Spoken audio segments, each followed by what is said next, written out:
I grew up in the American West. On a ranch my ancestors settled when the West was the frontier. On the Front Range of Colorado, the skies are deep and dark, and the Milky Way soars into the sky. The shores of the cosmos are the frontier today.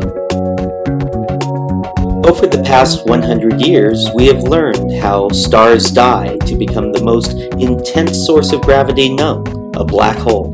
We have harnessed gravity to build the GPS navigation system, and for the first time, we are learning to see the cosmos using gravity itself with instruments like LIGO.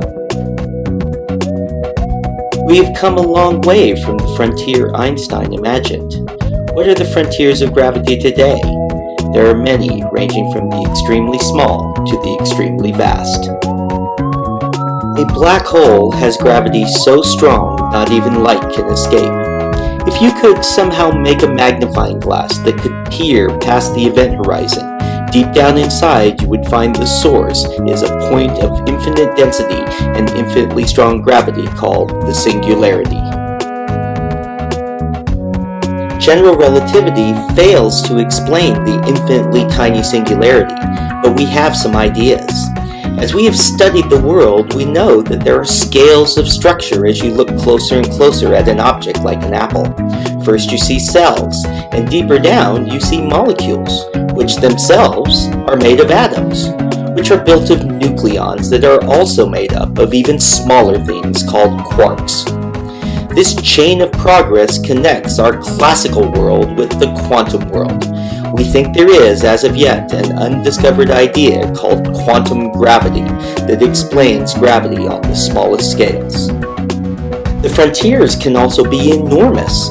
In the 1930s, astronomer Fritz Zwicky was studying the Coma cluster of galaxies, 320 million light-years away. He noticed that the galaxies were moving so fast they should have flown apart. This suggested he couldn't see all the mass making gravity.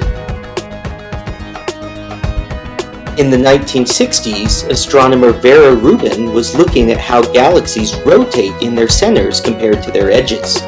Gravitational theory says they should rotate slower near the edges, but Rubin found they rotate too fast. The only explanation was invisible matter making gravity. We now call this dark matter.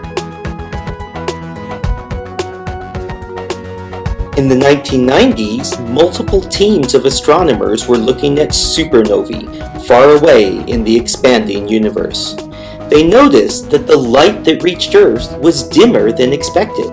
The explanation seems to be there is an unknown something accelerating the expansion of the universe, called dark energy.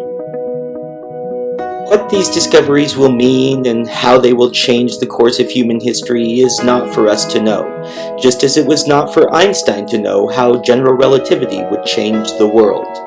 These are questions for our posterity, our future children, who will have moved on from the simple mysteries that confound us today and will be challenging their own new frontiers.